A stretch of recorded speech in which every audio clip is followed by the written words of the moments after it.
चलिए आगे बढ़ते, बात अब करेंगे जामिया में, क्योंकि जामिया में फिर से शाहीन बाग आंदोलन की तैयारी हो रही है। जामिया रेजिडेंट्स डे के नाम पर मार्च की अपील की गई है। पोस्टरों के जरिए फिर आंदोलन करने की कोशिश, भड़काने की कोशिश दिल्ली पुलिस की सोशल मीडिया पर पैनी इस वक्त नजर है।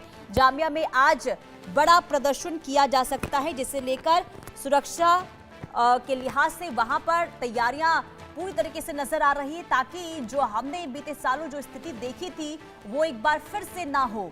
यानी कि सवाल ये भी कि आखिर 6 साल बीत चुके हैं, तो आखिर बार बार प्रदर्शन क्यों हो रहा है। देखिए 15 दिसंबर 2019 की वो तारीख जिसे सबको याद होगा कि जामिया मिलिया इस्लामिया में जो हिंसा हुई थी, उसके देखिए अब सालों बीत चुके हैं, लेकिन 6 साल बाद एक बार फिर से जामिया रेजिडेंट्स डे के नाम पर मार्च और जुटान की अपील हो रही है, जिसने कई सवाल भी खड़े कर दिए हैं। कई सवाल ये नहीं कि विरोध आखिर क्यों किया जा रहा है, सवाल ये है कि अब क्यों और किस मकसद से ये मार्च किया जा रहा है। यहाँ एक बात याद दिलाना बहुत जरूरी है कि शाहीन बाग आंदोलन 2020 में खत्म हो चुका था, लेकिन अब उसे फिर से प्रतिरोध के प्रतीक के तौर पर आखिर पेश किया जा रहा है। क्यों? पोस्टरों के जरिए वही शब्द जिसने शाहीन बाग के बाद देश को सुलगाया था, अब फिर से शब्दशः लौटता हुआ नजर आ रहा है, जो शांतिपूर्ण विरोध से ज्यादा वैचारिक उकसावे की ओर इशारा करता नजर आ रहा है। और ऐसे में सवाल ये उठता है कि क्या ये छात्रों का खड़ा किया विरोध है या फिर सुनियोजित नैरेटिव का हिस्सा। राजनीतिक लिहाज से अगर हम इसे देखें तो विश्लेषकों का ये कहना है कि सुरक्षा एजेंसियों के सूत्रों के मुताबिक देश में चुनावी माहौल है, और ऐसे में सीएए नियमों के लागू होने और अंतर्राष्ट्रीय स्तर पर भारत की बढ़ती भूमिका के बीच पुराने घावों को फिर से कुदेरने की यहाँ पर कोशिश हो रही है। तो आप समझिएगा कि कैसे यहाँ पर तमाम चीजें इस वक्त घटित होती हुई नजर आ रही है। और देखिए ध्रुवीकरण करने के लिए भी अब इसका जो है काफी फायदा उठाया जा रहा है। यानी साफ तौर पर सवाल कई कि आखिर जो विरोध प्रदर्शन को लेकर एक बार फिर से अपील की गई है, आखिर इसके पीछे क्या मकसद है।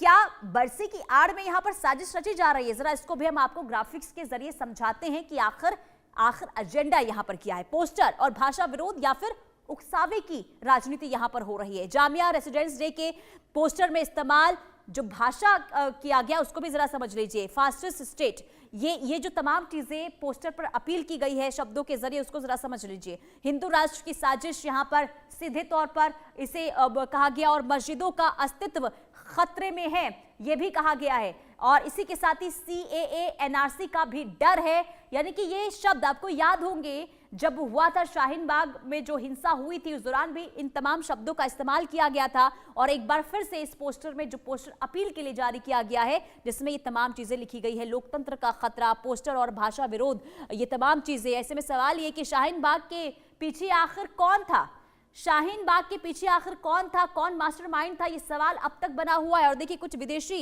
एनजीओ की तरफ से फंडिंग दी जा रही थी, ये खुलासा हुआ। संदिग्ध क्राउड फंडिंग चैनल्स बनाए गए थे, ये भी जानकारी निकलकर सामने आई। और अंतरराष्ट्रीय डिजिटल प्लेटफॉर्म से एजेंडा बनाया गया है, यानी कि साजिश के तहत एक खास नैरेटिव को यहां पर रखा गया था, बढ़ावा दिया गया था। और इसलिए कहा जा रहा है कि जो शाहीन बाग में जो हमने 2020 में देखा था, क्या वही स्थिति एक बार फिर से बनाने की कोशिश हो रही है, क्योंकि 6 साल बीत चुके हैं। और ऐसे में सवाल ये कि विरोध प्रदर्शन आप करिए, लेकिन आखिर जो शब्दों का इस्तेमाल किया गया है उससे कई सवाल जरूर उठ रहे हैं। तो देखिए शाहीन बाग सियासी साजिश है क्या, ये ऐसा क्यों सवाल उठ रहा है, ये भी जरा एक बार हम आपको समझा देते हैं। देखिए शाहीन बाग वाली साजिश के पीछे क्या हो सकता है। क्या जामिया के छात्र अपने मुद्दे खुद वहां पर उठा रहे हैं, ये बहुत बड़ा सवाल है, या फिर इसके पीछे कोई और हो सकता है। यानी कि या उन्हें वैचारिक मोहरों की तरह इस्तेमाल किया जा रहा है, या कोई सियासी एजेंडा शाहीन बाग की बरसी के पीछे है।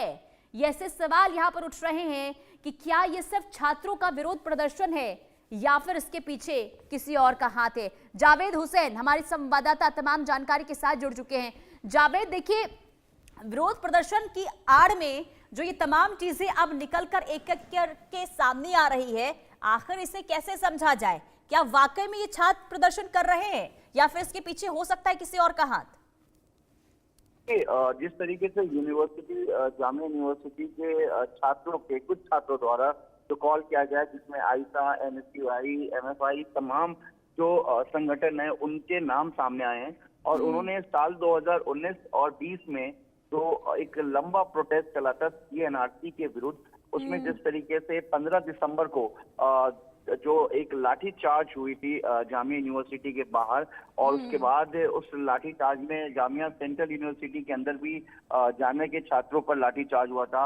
और ये सारा कुछ सीएनआरसी प्रदर्शन के दौरान, और उसी दिन जो है 15 दिसंबर को ही उग्र भीड़ ने जो है जामिया इलाके यूनिवर्सिटी से बाहर जाकर जो जुलेना सुखदेव विहार के पास भी उन्होंने आरोप है कि प्रदर्शनकारी जो उसमें शामिल थे उन्होंने बस में आग लगाई थी। उसके बाद वहां पर जमकर प्रदर्शन होता, जिसके बाद बिल्कुल में पुलिस जावेद, को और देखिए रिटेलिएट जो करना तमाम पड़ा। चीजें हमने उस वक्त भी देखी थी, सालों पहले देखी थी, ऐसे में सवाल तो कई उठ रहे हैं।